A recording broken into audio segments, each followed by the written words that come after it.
Good day. Welcome to another edition of Ebima Mungo's Perspective on Global Affairs. Before I continue, I urge you to please press the like button. And if you're new to my show, I also urge you to subscribe. I urge you to subscribe so that you can support my project, Project 5000. I'm trying to get this channel to 5,000 subscribers, and you'll be helping me in that endeavor if you subscribe. But if you're already a subscriber and someone who follows my channel, who has been watching my videos, you will know that I have been I've stuck my head and neck out about some predictions. I do make some very definitive predictions sometimes. I say this because as a geopolitical analyst, I'm supposed to be able to take the facts from every place I can find them and make some conjecture out of it. So over the course of time, I've made some very weighty statements. Of course, my channel is small, so it's not so much out there. But for those people who have been following my channel, you will know that I've made some statements. Recently, I made two very profound statements. One I've made very repeatedly, and that's the fact that President Donald Trump is not going to support Ukraine. The second one I made was that there will be no war in Iran. There will be no strike. It just doesn't add up. It's not an emotional thing. It's not something that you would wish for. But at the end of the day, there's some realities that has befallen the American state and even all the Middle Eastern states. History has moved in that region. History has moved to a large extent, in my own reckoning, history has moved very positively for the people of the Middle East. All the other countries in the Middle East, history has moved. But after the 12-day war, something shifted. We got to see Iran in a new iteration, in a new way we had never seen Iran. Beyond that also, something significant shifted very heavily when Israel went to attack Qatar. They didn't attack Qatar, they went to attack Hamas negotiators who were in Doha negotiating with the Qatari authorities who were acting as intermediaries for the peace negotiations. The world changed that day. The whole of Netanyahu's 30-year as a power broker in that region collapsed. I read it, I saw it. Steve Witkoff, Jared Kushner they were dispatched to him, and President Trump imposed his will on him from that moment onwards. Of course, we've already been hearing so many stories about how Netanyahu controls President Trump. He has secret files on President Trump. He will make President Trump do whatever he wants. He has made so many American presidents bend to his will. He had a running battle with President Obama. And for a long time, his will has been imposed on the American presidency. I said, and I have stated it very repeatedly, that Prime Minister Netanyahu's wings has been clipped. They have been clipped, not today, because the one person who could do it is the one person who has given him so much, and that's President Trump. President Trump always says that nobody has done more for the Israeli state. After all, he is the one who got them Jerusalem as their capital. He recognized it. He recognized the fact that they now have sovereignty, they have control, and they have sovereignty over the Golan Heights. He recognized quite a lot. He did a lot for them. But he would always recall that Miriam Alderson and her late husband, Sheldon Alderson, asked for a lot from him, and he almost gave them. So we will want to wonder what kind of relationship they would have had that made him want to bend over so much for Israel. Many people feel that he's been the most beneficial president, American president to Israeli interest. But well, there comes a time when Israeli interest was now beginning to conflict with American interest. America is confronted with the fact that they are now getting to see the limitations of their power, both militarily and financially. It has come to that point. So I made some predictions. I said there will be no attack on Iran. Well, Netanyahu White House. He came to America. Whatever may have prompted him, because he was supposed to have come a week later, but he dashed down to America to come and see the president of America. And he came with some salient points. But after that, we saw President Trump's tweet yesterday. President Trump made it very clear and known that he would rather choose the path of negotiation with the Iranians. That was not, obviously, that was not what he wanted to hear. That's not what Netanyahu wanted to hear. But this is President Trump here when he was asked. Why does Prime Minister Netanyahu want you to stop negotiating with Iran? You're saying stop entertaining, stop talking to them? Didn't say that, we didn't discuss that. I'll talk to them as long as I like, and we'll see if we can get a deal with them. And if we can't, we'll have to go to phase two. Phase two will be very tough for them. I'm not looking for that. Mr. President, there. I will talk to them as long as I like. I think President Trump, too, as we know, he likes to be the alpha man. He likes to be considered the boss. He's from New York. He fancies himself as a boss.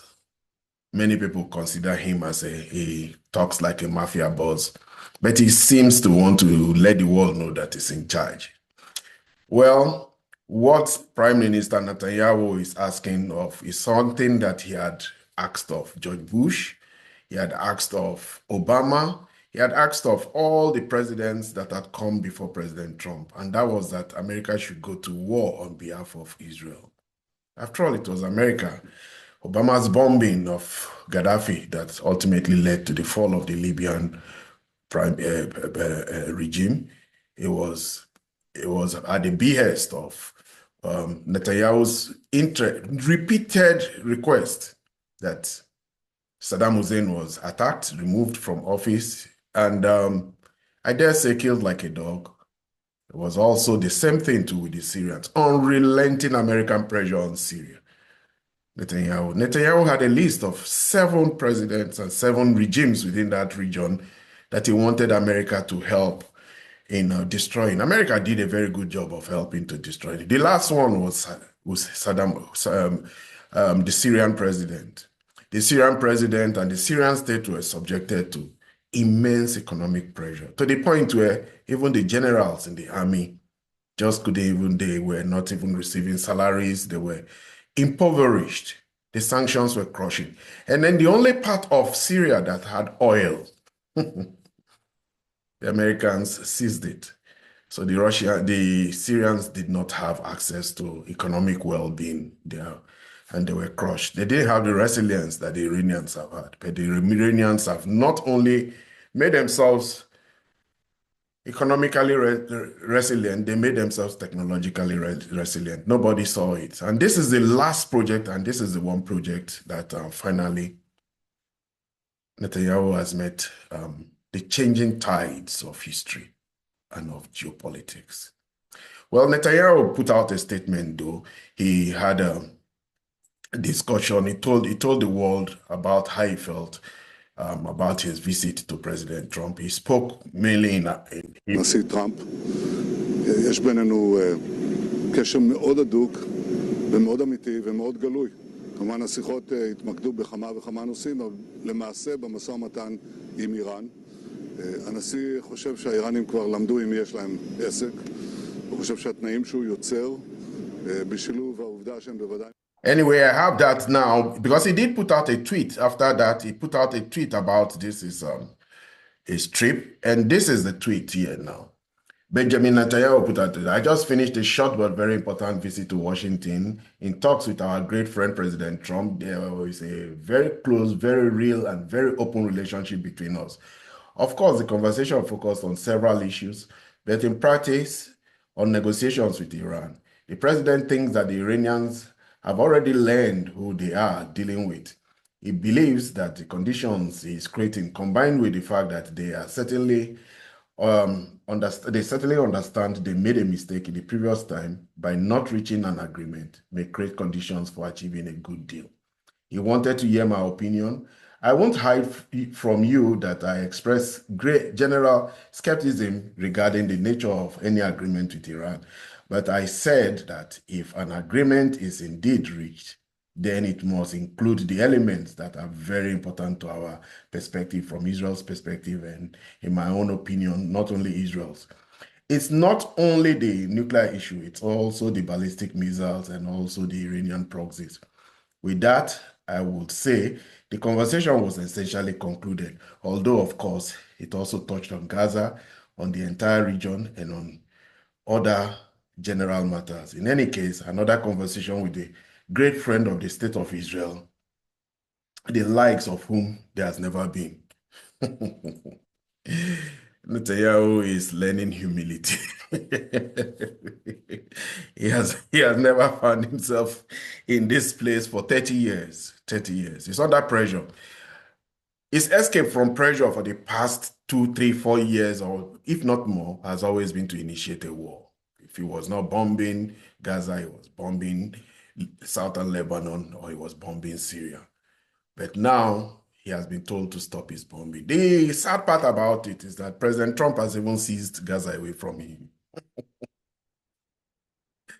President Trump craftily put up the peace board, and he now has full control of that Gaza, and he's raising money. And one of the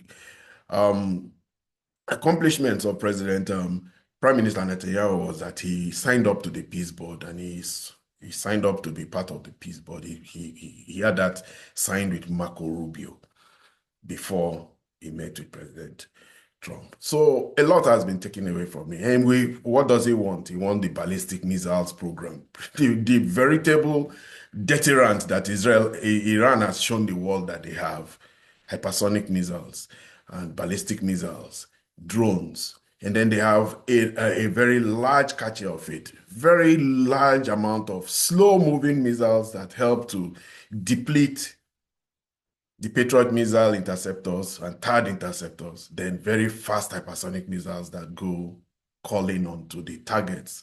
The Iranians have even been very rude. They put out a map of the targets they intend to hit in case, as Aragachi says, America makes a mistake. Well, the reality of the changing world has come, it's not just geopolitical analysts like us who says it. At least it has finally dawned that those days of unbridled financial hegemony and, of course, military hegemony is slipping away from America. Don't be deceived. America is still the most powerful country in the world, financially and militarily. They are. But that time when they could just go fighting wars on behalf of Eastern Europeans who control their policy, on behalf of Iranians who are very much in their country, in America, on behalf of Israel. And even as we now see, Marco Rubio now is the first Latin American Secretary of State from in the American government. He has now refocused his interest on America's interest in helping him achieve the outcomes he wants in Venezuela and, of course, in Cuba. He's a Cuban heritage, we should remember. Everybody uses America. America is just there to be used if you grow yourself into influence. Brzezinski, Madeleine Albright, all of these people have historical scores to settle, and they pushed America into helping them settle that score. Well, this is Marco Rubio here acknowledging a reality. The world is changing very fast right in front of us. The old world is gone, frankly, the world I grew up in, and we live in a new era in geopolitics, and it's going to require all of us to sort of re-examine what that looks like and what our role is going to be. And we've had many of these conversations in private with many of our allies. We are our allies. And we need to continue to have those conversations. And I think Saturday, hopefully, and the meetings we'll have there when Lucas and them. Well, Marco Rubio is on his way to Munich for the Munich summit, the Munich Defense Summit.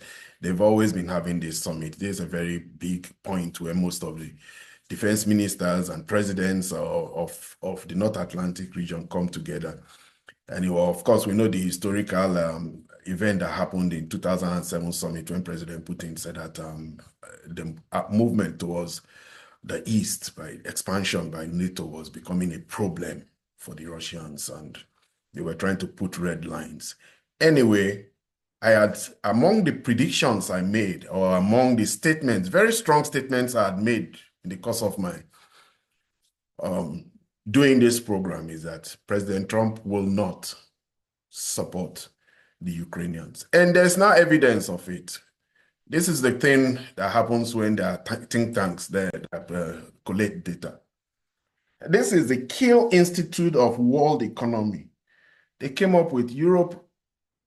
They've come out to the fact, and they have found out that America's aid, financial and other kind of aids, financial, humanitarian aid, and military aid to Ukraine has practically petered away.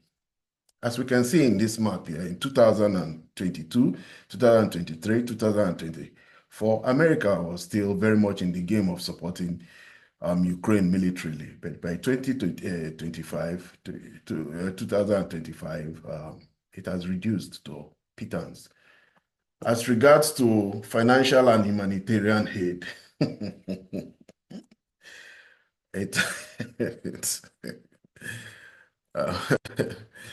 President Trump is not a kind man at all. He remembers the role Zelensky played in his impeachment in the Congress. He made a phone call with Zelensky, somebody who was in the National Security Council then, and a Ukrainian. He is a lieutenant colonel.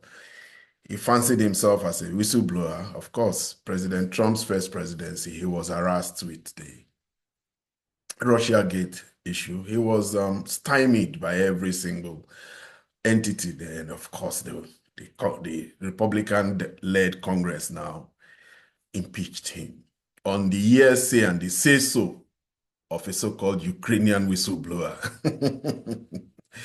Nobody knows that history has a way of what goes around comes around. That is not to say, though, that the Ukrainians do not have support. There is event going on now in that neighborhood. The ministers of defense met in the European Union, and we got to learn there now that Ukraine has got the support of many countries. Like I showed, the European Union has taken up the raising of money, and we found out today that 38 billion. In fact, the minister of defense of Ukraine, his name is Mikhailo Fedorov, he now said that in this conference that they had, they had managed to raise 38 billion in new military support for Ukraine. One other party who is very proud of the immense and unending support that they are going to continue to give to Ukraine, of course, is the John Haley. He announced the support to Ukraine of 500 million pounds. But as we know, Ukraine also now has some serious issues with unending and unrelenting swarm of guaranteed drones and missiles, hypersonic missiles coming off of Russia. And some person is helping them. And this is the German defense minister. He's helping Ukraine. He announced that is going to deliver 5 additional interceptor missiles called PAC-3 to Ukraine if other supporting countries donate a total of 30 PAC-3. We all know it's about saving life. It's a matter of days and not a matter of weeks or months. So, and I can tell you we are on a good path. We have some announcement. Not everyone is already approved, but I'm very optimistic that we achieve at 30 plus 5, and I'm very grateful for that. I'm amazed that he's very serious about that donation of 35 Patriot missile interceptors. The Russians just, over the course of the past, yesterday night, they sent in 250 guaranteed drones. And the way the Russians do this is that they just overload and overwhelm the air defense systems. Maybe these days, the air defense systems have become very picky and choosy. They've chosen not to be attacking the guaranteed drones because that's a waste of $3 million for each of those interceptor missiles. So they let them pass. Maybe that's why those Guarantee drones now pass over Ukrainian cities with impunity. It seems like they don't believe anybody is going to stop them. But now and then we see that they are brought down by air defense. The most spectacular, though, of all the views we get to see is when F-16s, Ukrainian F-16s, chase these Guarantee drones and take them out of the air. The Ukrainians are now very good at the use of F-16 combat. They are combat proven now. In fact, their instructors are very, very proud of them, as we get to see British instructors, Danish instructors, all those Norwegian instructors who trained the Ukrainians in the use of F-16 are very proud when they go out chasing the Guarantee drones and achieve successes. So Pistorius here has told us that it's going to help the effort to raise 35. They will just be used in just one night of an attack. The Russians are already at the cusp, as we hear, of using an Oreshnik. Two, in fact, they've been moving their planes, their White Swan planes, which are the T-160 and all the other planes that they use in these attacks, the Su-34s across the bases. Somehow the mapping channels are very good at tracking the movement, and they predict if an attack is going to happen. Anyway, apart from that, too, the Ukrainians also were lucky. Something has happened. We know the biggest problem they have actually is Russia has decimated all the power plants, almost all of them in Kiev. So the European Union also did another thing today. They deleted generators. Ukraine is losing its Soviet-era infrastructure that made it one of the most well-defended and advanced economies of the world. It is now getting close to looking like an African country, particularly maybe a country like my country, Nigeria, where this is the means by which we have electricity generators. So the European Union is doing their best to keep Ukraine floating, because apartment blocks, over 4,000 apartments in Kiev are still without water. In fact, Kiev is being depopulated because people are very, very inconvenienced at this point in time now. And for that reason, now we see that there's effort to support them. The 35 billion that has been promised in military aid, we really don't know when it will start trickling down. But one thing, though, is that there was a big success on the part of the Ukrainians over the course of the past day. They launched 6 Flamingo missiles. They are locally produced missiles. Obviously, the Germans and the Britons and all those people who are very good that have their own missile systems would have helped the Ukrainians to develop this particular infrastructure, but they launched a big attack and they blew out a missile where they store missiles, a warehouse for missiles with 1,700 kilometers deep within Russia. The Ukrainians achieved spectacular success. The Russians said they shot down 5, but it was just that one that was successful. Well, Zelensky is talking about what would be happening to the war. Ukraine's president calls on his most powerful ally not to squander the chance to make peace. They are afraid that they may lose out on this opportunity to make peace. He has always been saying that the Ukrainians are very ready to make peace, but it's the Russians and this opportunity to make peace. The Atlantic made this report, and there was a lot of revelations in this Atlantic. They urged President Trump to end the nearly 4-year war as a legacy win before the U.S. midterm elections, that is in November. And he insisted that Ukraine is winning the war and that they are winning in the battlefield. He made a lot of statements. He drew a firm line, and he said, the most important thing he said in this interview is that that Ukraine is ready to make that he would rather not concede, he would rather not finish the peace process if it is going to lead to a bad peace. He would rather continue the war. He said he'd rather forgo any agreement than force his people into a bad agreement, even in domestic pressures. A potential spring referendum on concessions like parts of Eastern Donetsk looms. So, but the report actually said that they came to the conclusion that Trump is washing his hands and he may just walk away from these negotiations. Let me now recap regarding Iran. In the case of Iran, President Trump's discussion of negotiation is the same thing now that the talk of negotiations has been doing for him with Ukraine. There is off-ramp. There is means of pushing the can down the road. There is means of sidestepping very difficult decisions to make. Negotiations with Iran has bought him time, sent away Netanyahu.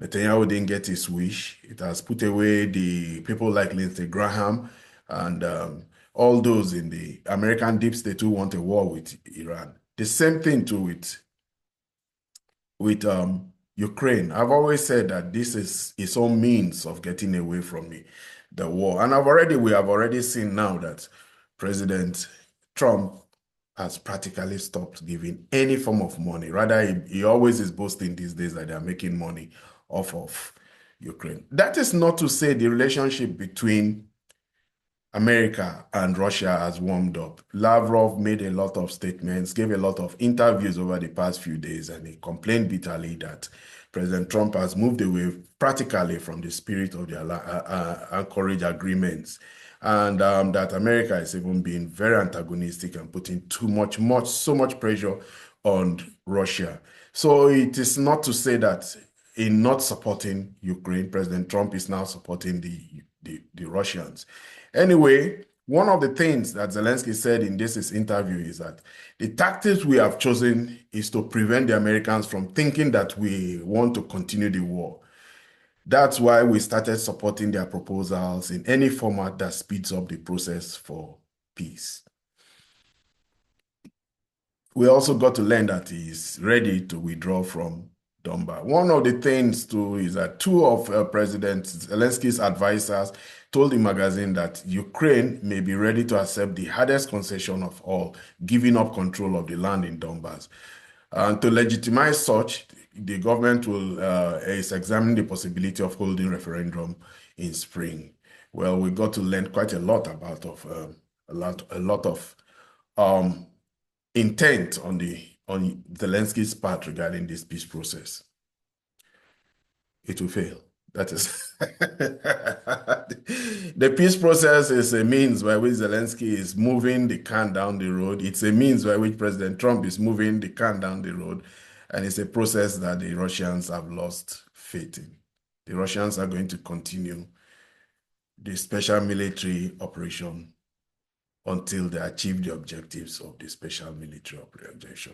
One of the revelations that came off of recently is that there was an attack, one of the attacks on a command center, a Nato command center, that and a Ukrainian command center that had quite a lot of NATO officers, and the Russians did an attack that killed quite a lot of NATO officers. We know Polish officers have been killed.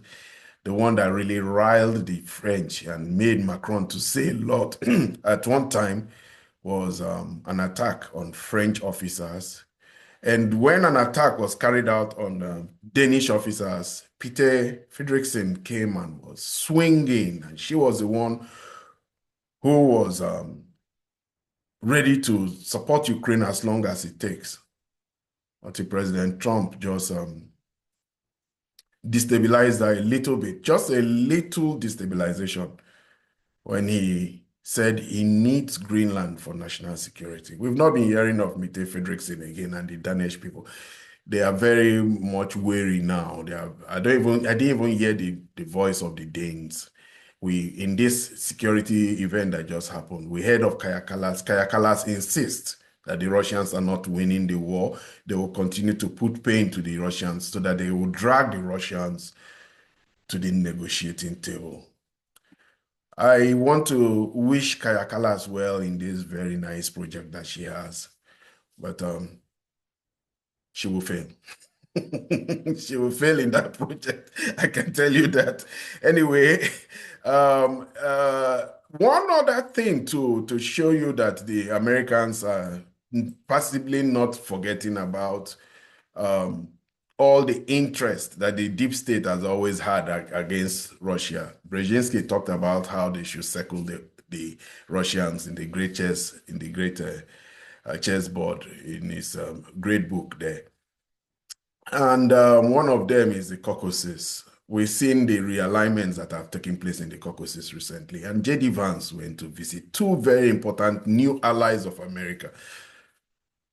There was a time Azerbaijan was not particularly a strong ally of America. They were much closer to the Russians, or they were not necessarily closer to the Russians because it was Armenia that was closer to the Russians. They've always had antipathy against the Russians. Somehow they have a relationship. They were all part of the CSTO, but they were not too friendly with them. Recently, Azerbaijan has pivoted completely west. They've gotten closer to Turkey, and they've also gotten closer to Israel, and they've also gotten closer to America. There's a game going on that Aliyev is playing there that is quite, how will I put it? Quite maybe for their own national interest. But Vice President J.D. Vance was in that region, and he did something very important, very consequential. He says that they are going to give Azerbaijan boats to help them defend themselves in the Caspian Sea. At this point, I should make a little discourse about the Caspian Sea, how it has been very important to the relationship between Iran and Russia. The Caspian corridor has been a place where Russia and Iran have been able to use their boats. It's a sea that is the only part of the only region within that neighborhood that the West have no control over maritime activities. Russia and Iran have built strong relationship. The other countries, Turkmenistan and Azerbaijan, dare not contest. But in recent times, with this new relationship and this new pivot, we saw how Israelis and the CIA and the MI6 used Azerbaijan in trying to undermine Iran. But beyond that also, they also become a point where in recent times, there's been attacks on boats, Russian ships, Iranian ships, and even a Russian oil field, Lukoil oil platform in the Caspian Sea. Suddenly, there's been an attack coming off, and everybody knows where that attack is coming off of. It's coming off of Azerbaijan. Now we're going to see now that Israel has a lot of assets within that region. And we remember that the Iranian president was on his way from a visit to Azerbaijan when his helicopter mysteriously disappeared. In the 12-day war, we now see that Mossad had a lot of people with drones, with firepower to even kill scientists and kill the scientists, the nuclear scientists, and even the military officers in Tehran there. Even the killing of Hanaya, the negotiator for Hamas, was also there. And it was people, Israel Mossad agents that were already stationed in Tehran and within that neighborhood, and most of them had access into that territory, into Iran from Azerbaijan. Azerbaijan is now very complicit in all the dynamics that is going on there, and already we see that the Russians have attacked their Aliyev-associated oil refineries within Ukraine, about 2 of them, and the relationship is fracturing. It will be very interesting to see when those boats finally come, how they will cope with the military might of the Iranians and the Russians. The Russians and the Iranians have been holding military exercises in the Caspian Sea in recent times. America is not giving up, even though they may act like they're retreating. they don't. The deep state is still very powerful. Anyway, this is where I'll end my video for today. If you're new to my channel, please subscribe. If you have any views regarding the opinions I just expressed, please put them in the comment section. Do well to like and share and support Project 5000. Until my next video, you have a good day.